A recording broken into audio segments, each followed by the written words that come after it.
Olá a todos e a todas, eu me chamo Ravi Cajuduré, sou professor de Biologia e vou apresentar para vocês agora uma videoaula que trata do tema Mata Atlântica, trazendo uma visão sobre a estrutura dos ecossistemas a partir da Biologia e da Matemática.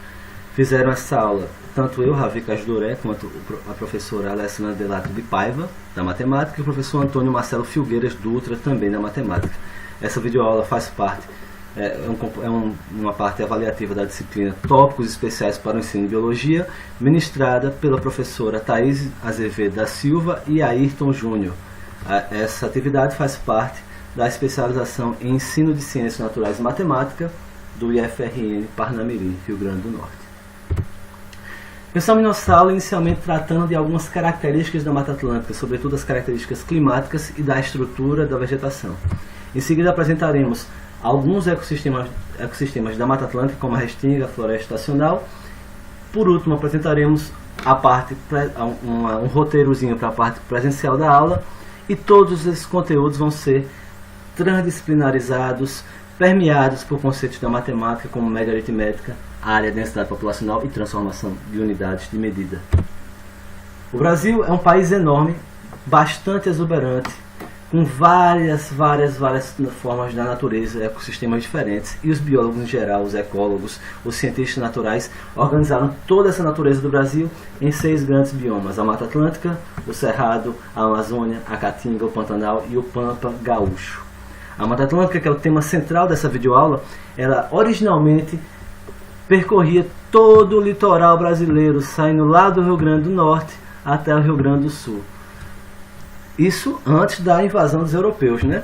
Mas aí, com a invasão dos europeus, a expansão das cidades na costa brasileira, a exploração dos recursos naturais, a mineração, a produção rural não sustentável, que não pensou em preservar e conservar esse bioma, a gente tem em 2010 cerca de 5% apenas do bioma original.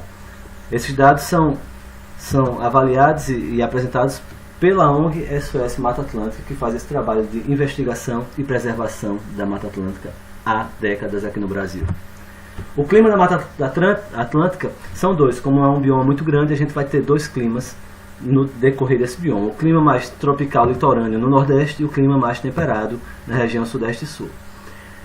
De maneira geral, a gente vai ter uma variação de temperatura de 14 graus em alguns lugares do bioma inteiro, 24 graus, 30 graus em outros, e também uma variação de pluviosidade mensal. A gente vai ter meses com 50 milímetros de chuva e meses com 400 milímetros.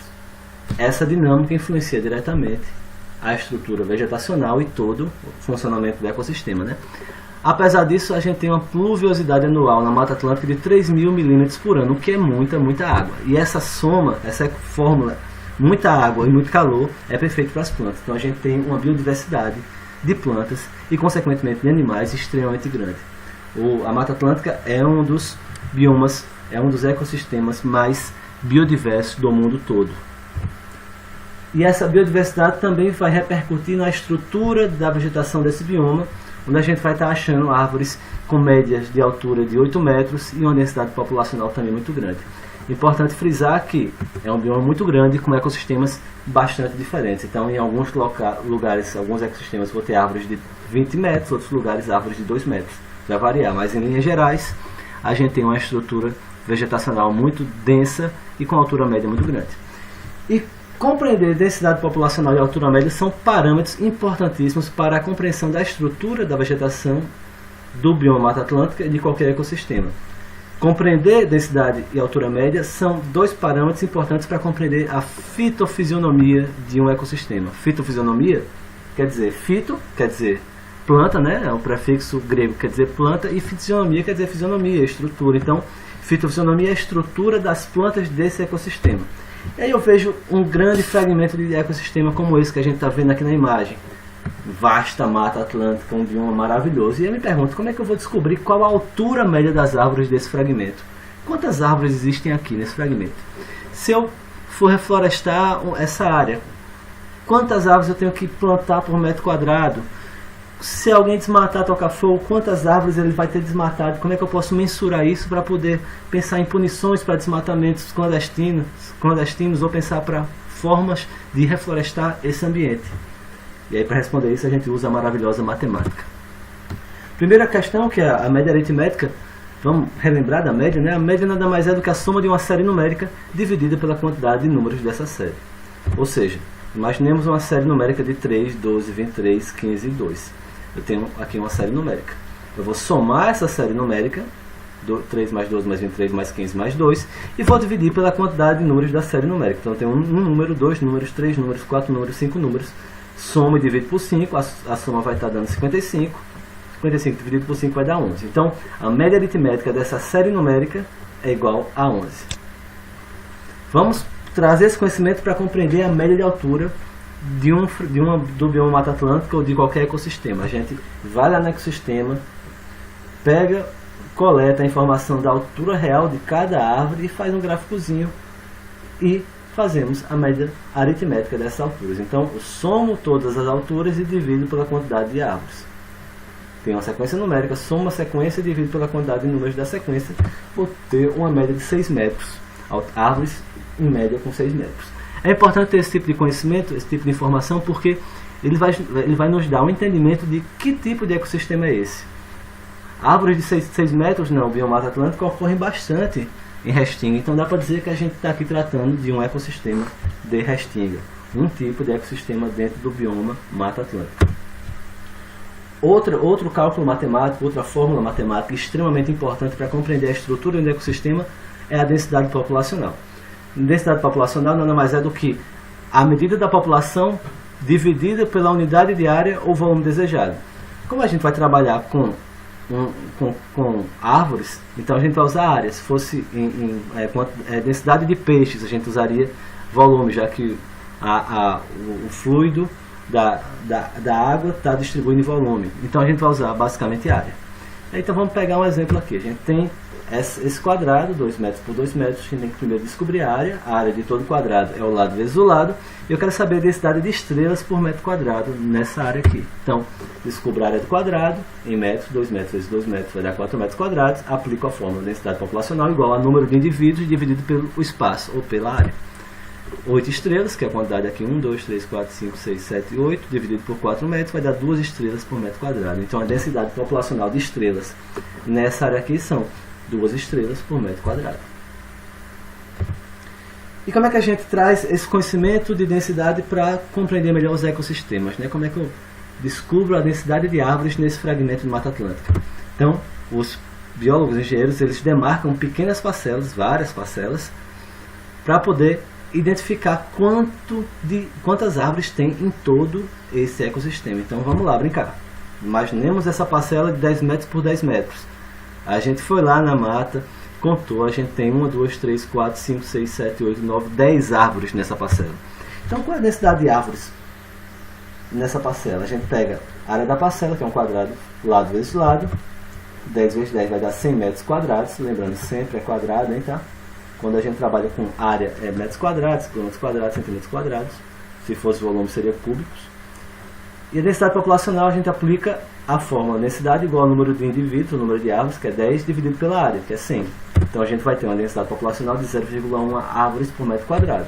Então nesse fragmento de Mata Atlântica a gente vai ter 0,1 árvores a cada metro quadrado. Olha que conhecimento bacana.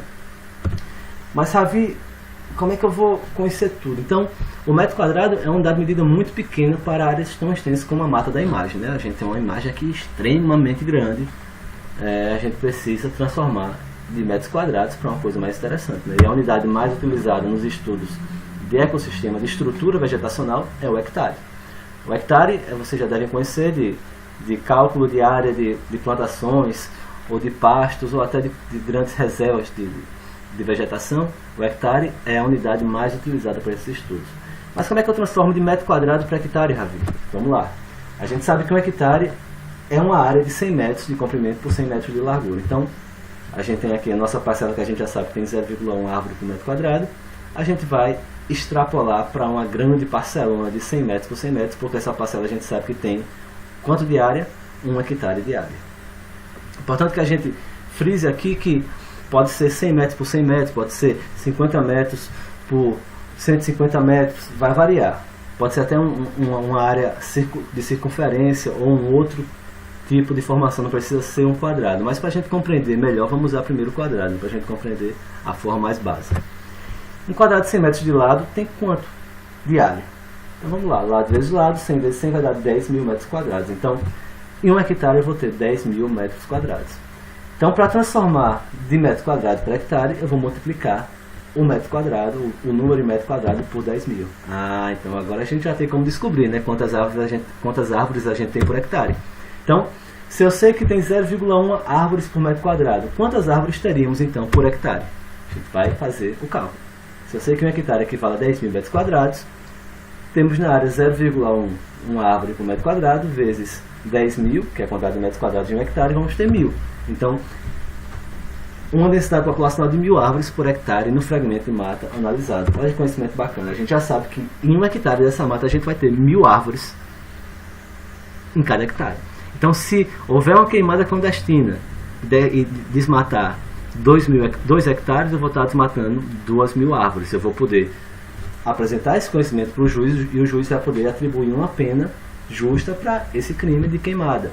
Ou então, se eu quiser reflorestar um fragmento dessa árvore desmatada, eu vou saber que essa região tem em média 1000 árvores por hectare, então eu vou fazer o cálculo de plantio, de toda a parte de reflorestamento baseado nesse conhecimento. Olha que bacana a matemática sendo fundamental para a gente proteger o meio ambiente. Maravilhoso, né? E aí vamos compreender agora, a partir das estruturas vegetacionais, alguns ecossistemas de Mata Atlântica. Como vocês podem ver, a Mata Atlântica é um bioma extremamente extenso. E por ser extenso, a gente vai ter uma variada quantidade de ecossistemas, que vão desde a restinga até as matas de araucárias, florestas estacionais e florestas ombrófilas. Existem vários outros ecossistemas dentro do bioma Mata Atlântica, mas os principais são esses 4. E como a gente está no Rio Grande do Norte, na Paraíba, eu vou trabalhar os 2 ecossistemas mais comuns dessa região, que é a restinga e a floresta estacional. Então, as restingas são ecossistemas fortemente, totalmente influenciados pelas condições do solo e pela influência do mar. Devido à forte pressão, erosão dos ventos que vêm do mar e a baixa quantidade de nutrientes e alta salinidade do solo, a biodiversidade não é tão alta na restinga quanto é em outros ecossistemas de Mata Atlântica. Nem as árvores conseguem ser tão altas, já que tem um vento tão forte e um solo tão pobre em nutrientes e tão rico em sal, não dá para crescer tanto as árvores. Então, como essa influência do mar também ocorre em níveis diferentes, ou seja, nessa região aqui a gente vai ter uma influência mais forte da erosão eólica, aqui vai ser menor, já que tem essa duna aqui protegendo, então aqui vai ser menor. Já que a gente tem níveis diferentes de influência do mar, a gente vai ter também tipos de restinga diferentes. A gente apresenta aqui para vocês 4. E esses tipos de restingas diferentes eu posso identificar a partir de conhecimentos matemáticos, como a altura média e a densidade de árvores. Na primeira área de restinga, a gente tem um forte impacto do vento, uma forte erosão eólica e muita salinidade do solo, muita mesmo. Então, quase que nunca eu vou conseguir ter uma árvore aqui, no máximo um coqueiro, mas isso é muito raro também. Então, vou ter uma densidade de árvores de 0 indivíduos por hectare, e como também devido ao vento e à pobreza do solo, eu vou ter uma altura média das plantas aqui muito baixas, então eu vou ter apenas herbáceas, vou ter poucos arbustos e nenhuma árvore. Na segunda área, a restinga arbustiva, a gente vai começar a ter menos impacto da erosão eólica e vai ter um pouquinho menos de salinidade do solo, que já vai propiciar o crescimento de alguns arbustos. Pouquíssimas árvores, novamente só uma castanha ou outra, ou um coqueiro, ou plantas muito bem adaptadas a essa condição. Então a gente vai ter uma densidade de árvores de 1 indivíduo por hectare e uma média de altura de plantas de 1 metro, que é a altura mais ou menos que chegam os arbustos de 2 metros. No terceiro extrato da restinga a gente vai ter um ecossistema chamado de lagunas. Por que lagunas? Porque são depressões que tem o lençol freático alto. Então, em várias épocas do ano, vou estar formando aqui lagoas, laguninhas. E essa lagoa vai estar aumentando o nutriente, reduzindo a salinidade e propiciando o crescimento de algumas árvores e mais plantas. Então, começa a ter mais árvores, uma densidade de 10 árvores por hectare e uma altura média de plantas de 2 metros. Percebam também que tem uma duna aqui na frente. Então, toda a erosão eólica que viria aqui do mar é parcialmente protegida por essa duna, o que também confere a possibilidade de ter mais árvores. E a grande mata de restinga, que é bastante bem distante do mar. O mar está aqui, né? Aqui a mata, então já chega menos sal no solo, chega menos vento com erosão, e a gente já começa a conseguir ter mais árvores e com altura maior, né? 5 metros de média de altura e muita densidade de árvores. A biodiversidade aqui não é tão grande, mesmo comparado com outras florestas dentro da Mata Atlântica, mas se a gente comparar a biodiversidade aqui com aqui a gente vai ter mais. Se a gente comparar com a restinga arbustiva, vai ter mais biodiversidade aqui. Então essa é a restinga arbórea, a mata de restinga. Diferente da restinga, as florestas estacionais elas têm uma enorme biodiversidade, uma enorme densidade, uma enorme altura média das árvores. A gente vai ter aqui a estrutura vegetacional, o ecossistema mais biodiverso, mais alto e com mais densidade de toda a Mata Atlântica, que está dentro do clima tropical litorâneo. Os ecossistemas de Mata Atlântica mais ao sul-sudeste do país têm árvores mais altas e uma biodiversidade ou igual ou um pouquinho maior. Por que floresta estacional? Porque ela tem 2 estações do ano bem definidas. As estações que chovem mais, que são aqui, no caso, começo do ano e fim do ano, e as estações que só chovem menos. Então, no momento que chove mais, a gente vai ter muitas folhas, muitas copas densas. No momento de secura, a gente vai ter a queda de 20% a 50% das folhas. E essa dinâmica climática influencia diretamente a estrutura desse ecossistema também. Apesar dessa variação climática, a variação no caso pluviométrica, a gente vai ter muita biodiversidade e árvores muito altas, porque mesmo com essa variação a gente tem 3.000 milímetros de chuva por ano, que é muita chuva. E chuva e sol vai dar muita planta, porque é o que a planta precisa para se alimentar. Então aqui a gente tem um diagrama real de uma floresta estacional lá de São Paulo, produzido por Ivanauskas e Rodrigues e publicado em 2000, que mostra uma média altíssima aqui das árvores. Olha só que bacana. A gente tem uma média real de 11 metros. Isso aqui não foi um desenho inventado, isso aqui foi um desenho a partir da realidade, né? A partir de um fragmento de um ecossistema real, de uma floresta estacional real. E a gente pode ver como a média de altura das árvores aqui é maior do que a média da restinga. E a mesma coisa se aplica com a densidade de árvores dentro do ecossistema de floresta estacional. Então a gente tem aqui uma parcelinha, cada bolinha uma árvore, então vamos calcular a densidade de árvores nessa parcelinha, né? A gente tem uma área de 30 metros por 5 metros, a gente já pode descobrir a área desse retângulo, que é comprimento vezes largura, 30 vezes 5 vai dar 150 metros quadrados. A gente sabe, contando aqui, que tem 30 árvores, não são arbustos, são só árvores, tá? Isso aqui foi um equívoco meu. 30 árvores nessa parcela, então a gente aplica a fórmula da densidade, que é densidade igual a número de indivíduos dividido pela área, 30 dividido por 150, a gente vai ter uma densidade populacional de árvores de 0,2 indivíduos de árvores por metro quadrado. E a gente já sabe também transformar de metro quadrado para hectare, a gente transforma 0,2 vezes 10.000, que é a quantidade de metros quadrados de um hectare. A gente vai ter uma densidade populacional de 2.000 árvores por hectare dentro desse ecossistema de floresta estacional. Então, ter todos esses conhecimentos nos dá a possibilidade de investigar a nossa realidade, e a gente vai na parte prática, na parte presencial da aula, pedir para que todos vocês identifiquem a altura média das árvores do campus do IFRN e a densidade populacional desse campus. A gente vai usar para isso trenas, réguas, fitas métricas e o software Google Earth, além de usar também todo esse conhecimento para identificar algumas representações gráficas de ecossistemas de Mata Atlântica que levaremos para vocês durante a aula presencial. Por fim, eu gostaria de agradecer vocês todos por estarem vendo nossa videoaula e dizer que buscar essa interdisciplinaridade entre as disciplinas é fundamental para trazer para o aluno, levar para o aluno um conhecimento mais real, um conhecimento mais próximo da realidade, porque no mundo real, na realidade, nos nossos trabalhos futuros e atuais, as disciplinas, os conhecimentos não estão separados, eles estão todos juntos. Então, para conhecer a realidade, eu preciso saber de biologia, de matemática, de química, de física, de sociologia, de história, de ciências políticas, de psicologia, de tudo quanto é conhecimento, porque na vida real está tudo junto e misturado. Quero agradecer a todo mundo que está vendo essa videoaula e até a próxima videoaula. Cheiro para vocês!